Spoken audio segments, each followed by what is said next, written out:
Assalamualaikum warahmatullahi wabarakatuh. Rekan-rekan mahasiswa penggiat ekonomi perbankan dan perbankan syariah. Kita jumpa lagi dalam ESG Management Series. Jadi kita akan membahas isu-isu terkait dengan risiko lingkungan. Ya. Jadi sebagaimana kita ketahui, risiko lingkungan ini menjadi satu risiko baru di era baru. Ya.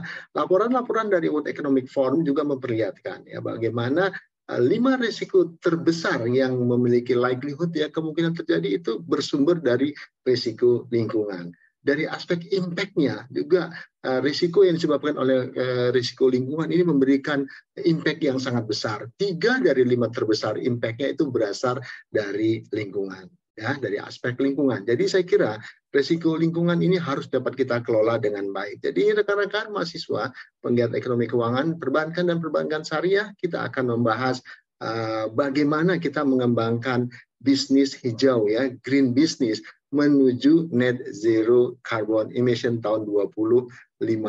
Ini saya kira hal yang penting untuk memastikan bahwasanya tujuan dari pembangunan berkelanjutan, tujuan dari Sustainable Development Goals itu bisa tercapai ya. Bagaimana caranya? Caranya adalah mengembangkan bisnis hijau. Dengan bisnis hijau diharapkan kita bisa menjadi negara yang net zero carbon emission di tahun 2050. Nah, sekarang kalau coba kita diskusikannya, sebetulnya apa ya bisnis hijau itu dan apa gerakan-gerakan net zero carbon emission itu. Nah, rekan-rekan mahasiswa, penggiat ekonomi keuangan perbankan dan perbankan syariah.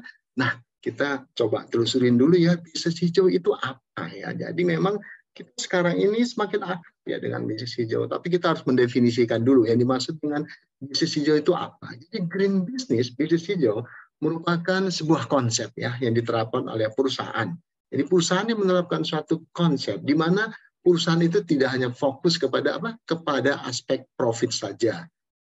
Ya, atau keuntungan saja, tetapi juga memikirkan dampak lingkungan yang akan dihasilkan oleh perusahaan tersebut. Ingat ya, prinsip atau konsep triple bottom line ya, harus memperhatikan aspek profit, people, and planet. Nah, itu yang disebut dengan suatu green business. Jadi, dalam green business, kelas kelestarian lingkungan itu merupakan isu ya, isu global ya. Dengan adanya green business ini diharapkan perusahaan dapat mengelola penggunaan sumber dayanya lebih efisien dan lebih efektif lagi ya. Jadi berdasarkan riset dari Nielsen ya tahun 2015 itu menemukan ya bagaimana bisnis hijau ini sangat akrab dengan generasi muda, dengan generasi milenial dan generasi Gen Z. Jadi berdasarkan survei dari Nielsen, 75% dari generasi milenial dan Gen Z itu bersedia ya membayar harga lebih mahal untuk setiap produk atau layanan yang peduli terhadap aspek keberlanjutan bumi ini ya. Jadi sustainable offering. Jadi persentase ini meningkat dari tahun 2014 ya, tahun sebelumnya yang hanya sebesar 50%. Jadi saya kira ini merupakan peluang ya bagaimana kita mendorong generasi muda, generasi konsumen, generasi muda ya untuk kita bina dari sekarang, kita grab ya karena mereka memiliki pandangan yang cukup baik terhadap pengembangan bisnis hijau ya. Terbukti dari mereka tidak mempedulikan harganya yang lebih mahal ya, tidak mengapa asal layanan diberikan berbasis pada keberlanjutan bumi kita ini. Nah, bicara tentang bisnis hijau tentunya tidak lepas dari bicara tentang green economy ya. Jadi kalau secara konsep green economy itu merupakan satu gagasan ekonomi, gagasan pemikiran ekonomi yang bertujuan untuk meningkatkan kesejahteraan, kesetaraan sosial masyarakat sekaligus ya mengurangi kerusakan lingkungan secara signifikan ya. Kemudian dapat juga diartikan ya secara definisi ekonomi yang rendah menghasilkan emisi karbon dioksida, jadi rendah emisi sehingga menghemat sumber daya alam dan tentunya berkeadilan sosial. Nah, jadi kalau secara nasional kita lihat ya bahwasanya pemerintah melalui OJK dan Bank Indonesia, melalui OJK Bank Indonesia itu mengembangkan juga yang disebut dengan ekonomi hijau dan menjadi agenda penting dalam G20 ya tahun 2022. Jadi kalau kita lihat OJK itu mengedepankan ekonomi hijau itu menjadi agenda penting ya dalam presidensi G20 di Indonesia tahun 2022 tahun 2022.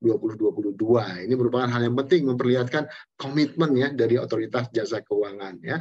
Tidak ketinggalan pula ya Bank Indonesia juga dalam kebijakan moneter tahun 2022 itu mengedepankan pendalaman pasar serta ekonomi keuangan inklusif dan hijau. Ya, ini saya kira yang sangat menarik nih ya. Dua lembaga, dua regulator BI dan OJK itu sama-sama mendorong green ekonomi. Ya, ini kita lihat di acara presidensi G20 ya. Jadi hal ada catatan juga di sini ya. Ada saya kutip ya dari seseorang yang dia tidak mengerti mengapa ketika kita merusak sesuatu yang dibuat manusia itu disebut dengan vandalisme ya. Banyak coret-coret di bangunan itu disebut vandalisme. Tetapi jika kita sedang merusak alam disebut dengan pembangunan. Ini saya kira satire yang sangat mengena ya, bahwasanya sebetulnya merusak alam itu bukan untuk pembangunan, tetapi ya disebutlah dengan vandalisme juga. Nah, Bank Indonesia dalam kaitannya dengan pengembangan sektor ekonomi hijau itu saya kutip ya, apa dampaknya bila mana Indonesia tidak segera melakukan transformasi ekonomi hijau. Ini saya kira dampaknya akan sangat luas ya.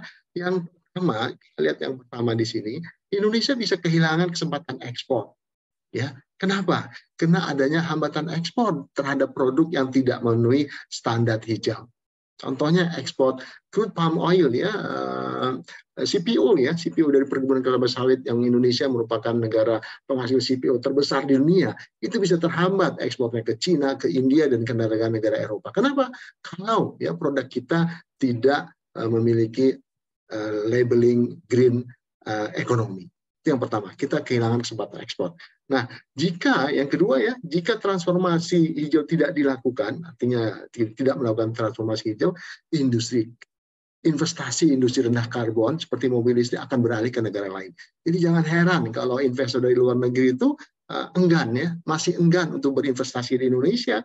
Kenapa? Karena kita belum memiliki kebijakan yang jelas terhadap industri rendah karbon. Ya, jadi kalau kita lihat ada salah satu produsen mobil listrik ya masih enggan di Indonesia, malah ke Thailand ya. Ini mungkin disebabkan yaitu tadi karena tidak ada kebijakan yang jelas tentang industri rendah karbon. Nah, yang ketiga, akses terhadap keuangan global. Ini saya kira untuk jasa keuangan ini sangat-sangat berperan ya. Jadi kalau di keuangan global ya, green economy sudah demikian besarnya ya, tetapi Indonesia bisa kehilangan kesempatan. Industri keuangan, jasa keuangan di Indonesia bisa kehilangan kesempatan, tidak bisa mengakses ke keuangan global. Kenapa? Ya, karena preferensi dari investor di luar negeri ya itu sangat kuat terhadap green economy. Jadi saya kira benar ya Bank Indonesia menyatakan ya Indonesia harus segera melakukan transformasi ekonomi keuangan hijau. Kalau tidak, kita akan ketinggalan dibandingkan negara-negara lain yang tentunya bisa menghambat pembangunan di Indonesia itu sendiri. Jadi rekan-rekan mahasiswa, penggiat ekonomi keuangan perbankan dan perbankan syariah, nah kita ini sama-sama sekarang menuju net zero emission di tahun 2050. Nah, apa gerakan dari net zero emission tahun 2050 ini ya? Nah, jadi net zero emission itu merupakan program mitigasi risiko. Ya, ingat ya sekali lagi ya, program mitigasi risiko perubahan iklim dengan cara menurunkan emisi ya, produk emisi karbon. Jadi sebagaimana kita ketahui ya bahwasanya emisi karbon ini bisa menyebabkan yang disebut dengan global warming. Ya, karbon dioksida yang berada di udara di bumi kita ini akan memerangkap gas ya, akan memerangkap panas sehingga panas menjadi tidak keluar sehingga akan muncullah global warming. Jadi gerakan net zero emission ini dicetuskan di Paris ya, di dalam Paris Agreement tahun 2015 ya. Setiap negara bersepakat ya bahwa setiap negara itu harus dan wajib mencapai net zero emission. Jadi 0 tahun 2050. Tapi memang Bapak Ibu rekan-rekan mahasiswa, penggiat ekonomi keuangan syariah dan perbankan tidak mudah ya. Jadi akhirnya diratifikasi dengan target yang berbeda-beda setiap negara tergantung kepada tingkat kesulitan dan kesanggupan dari negara tersebut. Sebagai contoh, Jepang ternyata berkomitmen lebih cepat ya tahun 2040 akan mencapai NZA. NZA tadi ya. Inggris tetap 2050. Indonesia minta mundur 10 tahun. Ya mudah-mudahan langkah-langkah strategik yang dilakukan oleh pemerintah itu bisa terlaksana dengan baik ya. Baik Bapak Ibu rekan-rekan mahasiswa sekalian, ini ya dampak dari global warming akibat emission gas karbon itu ya, tentunya sudah sering kita bahas ya di video-video saya sebelumnya, juga banyak dibahas tentang global warming ya. Meningkatnya suhu bumi itu banyak menyebabkan bencana ya, dari kekeringan, kemudian bisa mengganggu sistem infrastruktur, pola cuaca dan sebagainya, yang bisa mengganggu ya pola tanaman, khususnya tanaman pangan, merusak ekosistem ya, ekosistem hewan ataupun ekosistem tumbuhan. Dan yang paling parah itu adalah naiknya permukaan laut yang menyebabkan daratan, khususnya di pantai di Indonesia ya, pantai yang sangat panjang, sudah banyak yang berubah menjadi lautan. Jadi daratan menjadi lautan. Untuk itu memang diperlukan suatu action ya. Jadi climate action itu merupakan salah satu dari tujuan pembangunan berkelanjutan. Nah, salah satu mengembangkan bisnis hijau ini adalah dengan mengembangkan pembiayaannya kepada sektor usaha berbasis lingkungan ya. Di video sebelumnya juga sudah ada yang ada 12 jenis usaha ya, ada 12 jenis usaha yang termasuk kategori keuangan berkelanjutan, dan ini semua ya sudah tertuang dalam POJK, Peraturan Otoritas Jasa Keuangan mengenai Sustainable Finance ya, keuangan berkelanjutan. Nah, ini nanti mari ya sama-sama kita mendorong jasa keuangan agar lebih bisa mengembangkan. Ada banyak produk yang terkait dengan keuangan berkelanjutan. Nah, tinggal nanti kita lihat perkembangan kesungguhan dari sektor jasa keuangan untuk mengembangkan produk-produk berbasis keuangan berkelanjutan. Jadi rekan-rekan mahasiswa dan penggiat ekonomi keuangan, perbankan dan perbankan syariah. Jadi banyak sebetulnya sektor yang dikaitkan dengan net zero emission. Ini ada beberapa data yang memperlihatkan betapa seriusnya ya pemerintah kita melalui beberapa departemen, beberapa kementerian. Sebetulnya masing-masing kementerian, masing-masing provinsi, kabupaten itu mempunyai target ya. Target apa? Target menuju net zero emission ya. Sebagai informasi, misalnya Jakarta termasuk yang paling progresif dalam pengembangan net zero emission ini ya, dengan mengembangkan MRT, kemudian langkah-langkah dengan menggunakan massal ya, produk transportasi massal, dan DKI sudah bisa menurunkan sesuai dengan target ya tahun 2022, dan tinggal disusul nanti oleh beberapa provinsi lainnya. Ya, diharapkan capaian dari provinsi ini bisa menurunkan emisi karbon di Indonesia. Baik, saya kira ini data yang cukup lengkap lah ya.